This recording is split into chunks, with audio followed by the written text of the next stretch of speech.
On today's show, I have the Entrepreneur of the Year 2022, who's also been awarded Business Leader of the Year in Investment Management.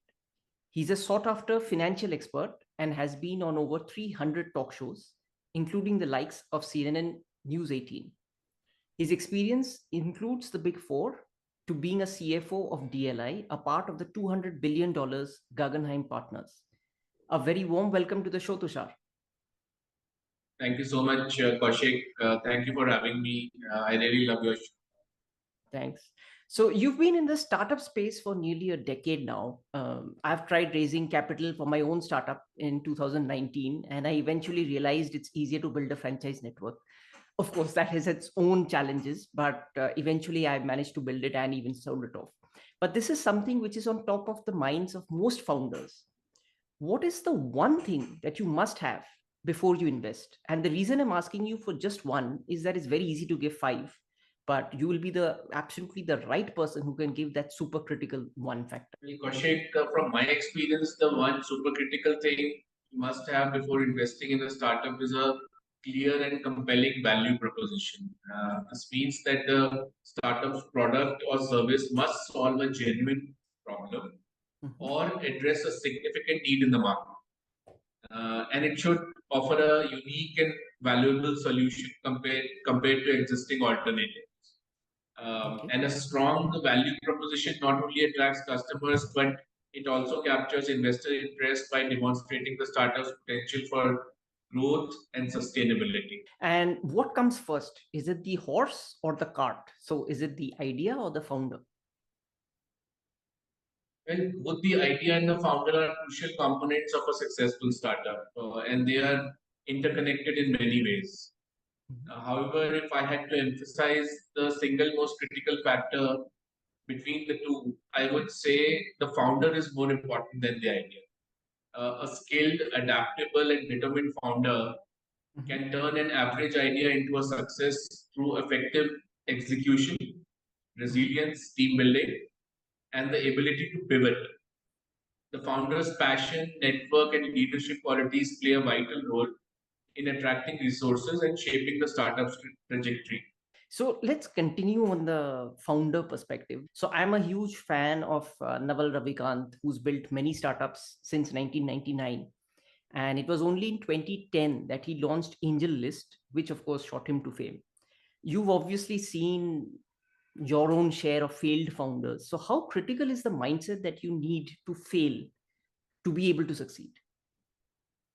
Well, absolutely. The mindset that you need to fail to succeed is a topic that resonates deeply in the startup world. As you know, that more than 70-80% of startups don't make it beyond the fourth or fifth round. And you are right, Naval Ravikant is a prominent figure who's been through the trenches of entrepreneurship. His journey from building startups since 99 to launch of AngelList in 2010 is a testament to the roller coaster ride that founders often face. Now about the mindset of failing to succeed.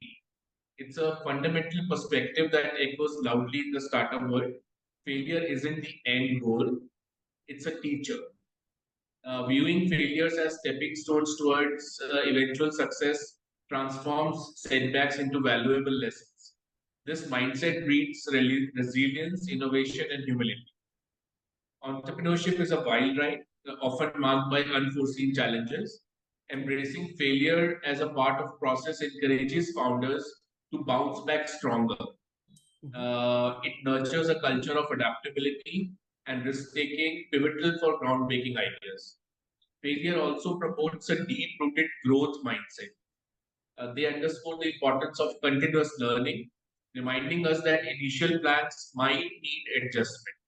This humility cultivates connections within the startup community, creating a supportive network of individuals who have grown through adversity. So, in the podcast exploration, remember that the fail to succeed mindset isn't about glorifying the failures. True. It's about leveraging setbacks to build a more robust, resilient entrepreneurial journey. It's a mindset that can propel startups from stumbling blocks to success stories. Just out of curiosity and quite a personal question, but as an investor, how keen would you be if you get, the opportunity to fund someone who's failed, let's say, thrice earlier? Well, as an investor, funding someone who has experienced three prior failures would certainly capture my attention. Uh, while a history of failures might raise initial concerns, Mhm. like in the case of Rahul Yadav of Housing.com, but I would be keen to assess their response to those setbacks. Mhm. If the entrepreneur demonstrates a pattern of learning, adapting, and a continued commitment to their vision, Mhm. it would indicate valuable resilience and growth. A critical factor would be their self awareness and readiness to address what led to those failures. While caution is important, a persistent entrepreneur with a well defined plan and a clear understanding of their market's needs could present an attractive investment opportunity. But again, I would really analyze the reasons of their failures very keenly. What is your thought on the funding window? Is it somewhere at the close, or is it quite a long way to go still? Yeah, see, it's a finance is closely linked to economics. So Mhm. the US has been sneezing very badly since the last 1.5 years, for the simple reason that after 2008, they have been printing money like crazy and getting all the asset classes into bubble territory, and people were not used to any kind of risk. They were just blindly buy the top 10 stocks in the US market or top 25 stocks, and they will forever go up. So, people never used to think that Amazon or Apple or any of these companies could be valued more than $1 trillion. And today we have companies at $3 trillion. True. So, this craziness had to end somewhere because of the very fact that if more money is in the hands of people and the supply chain was constricted because of Russia-Ukraine war and COVID prior to that. So inflation. So we are talking about 7 to 10% inflation in the UK and the US.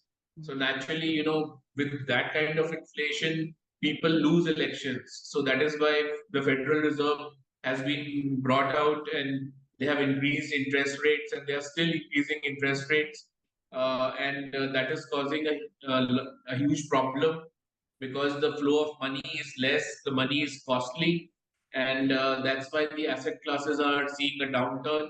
Not to mention the fact that all these years, these Western countries, they were gorging on cheap supply of debt, and the interest bill of the US government alone today is more than $1 trillion per year. So they can't afford the high interest rates, but they can't afford high inflation. So this ping ponging will continue. I think sometime after this US election, Biden will keep on pressing the Fed for high interest rates to curb inflation so that he doesn't lose the election. I think after that, there should be some sense coming back, and interest rates will again start to loosen up, and we might see a flow of money back into asset classes. That's when the funding winter will truly end. So another slightly controversial question, but do you feel that a successful founder should become an investor? In the sense, aren't the two mindsets dramatically different, or is it something that they can uh, move into? They always do, right? I mean, so because the decision for a successful founder to become an investor is a nuanced one. While their experience and network can offer valuable guidance to startups, but potential conflict of interest and time commitment should be considered. Like, we have Kunal Shah, invest of Cred, investing in 300 startups. Whether he's able to devote time, I don't know. I mean, looks more like a spray and pray kind of strategy. So successful founders can provide insightful mentorship and resources, but they must balance their own ventures with investing responsibilities. So it's important to recognize that investing requires a different skill set, and not all founders may excel in this role.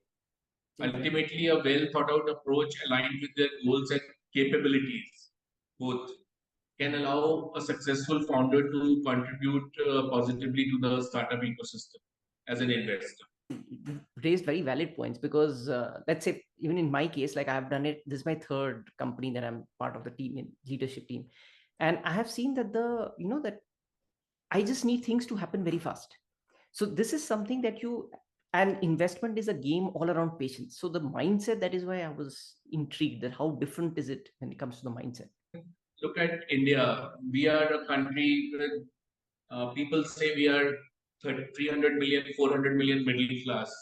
Mhm. But if you look at the numbers of the e-commerce companies, specifically so because people have to pay online, so you have to have a certain salary to pay online and afford that kind of a thing. So, the real numbers which these startups are touting, and they are claiming that the real number is close to 10 to 15 crores, middle class.